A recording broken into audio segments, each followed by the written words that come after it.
Blood pressure को silent killer भी कहा जाता है। जब भी किसी का बीपी अचानक से बढ़ता है तो उसको कम करने के लिए घरेलू तौर पे काफी ज्यादा टोटके किए जाते हैं, जैसे कि ठंडा बर्फ पानी पिया जाता है, या ठंडी चीजें पी जाती हैं, या 7 अप की बोतल में पानी मिलाकर पिया जाता है, या आप ठंडे पानी के अंदर पाउंड बोते हैं, या ठंडे पानी से नहाते हैं।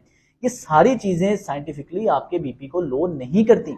आज की इस टेक्निक में मैं आपको एक ऐसा साइंटिफिक मेथड बताऊंगा जिसे अप्लाई करके आप 3 मिनट के अंदर अंदर अपने बीपी को कुदरती तौर पर कम करेंगे, और इसके साथ आपको और भी ज्यादा फायदे हो सकते हैं। आपका ऑक्सीजन लेवल बॉडी के अंदर बढ़ेगा, ऑक्सीजन सैचुरेशन आपकी बॉडी के अंदर बढ़ेगी, आपके जिस्म में नाइट्रिक ऑक्साइड की प्रोडक्शन बढ़ेगी। नाइट्रिक ऑक्साइड वेजोडाइलेशन का काम करता है, मतलब आपके खून की नालियों को नरम करता है। आपके जिस्म की एसिडिटी लेवल भी कम होगी सिर्फ और सिर्फ इस मेथड को यूज करके। साथ आपका स्ट्रेस, डिप्रेशन, एंजाइटी भी फौरी तौर पे इस मेथड को यूज करके कम होगा। इस मेथड को कहते हैं जी डायफ्रामेटिक ब्रीदिंग। नॉर्मली हम जब भी सांस लेते हैं तो हम करते क्या है कि अपने कंधों से, अपने सीने से सांस लेते हैं, जिसकी वजह से हमारा जो फेफड़े हैं अपनी मैक्सिमम कैपेसिटी से इस्तेमाल नहीं हो पाते।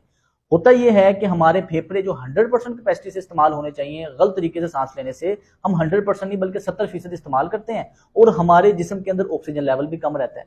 अचानक से जब भी ब्लड प्रेशर बढ़ता है तो उसको कम करने के लिए, अपने खून को पतला रखने के लिए, ऑक्सीजन लेवल को बढ़ाने के लिए डायफ्रामेटिक ब्रीदिंग आपने इस तरह करनी है कि आपने किसी भी जगह पर रिलैक्स होकर टेक लगा के बैठ जाना है।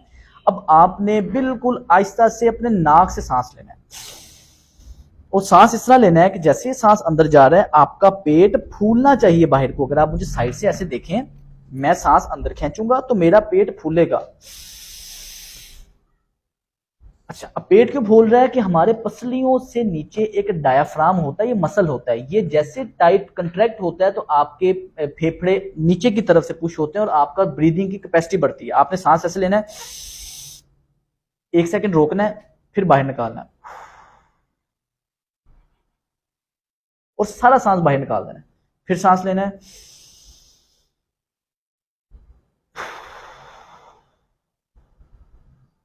टेक लगाकर बैठ के इस मेथड को आपने 3 मिनट के लिए करना है।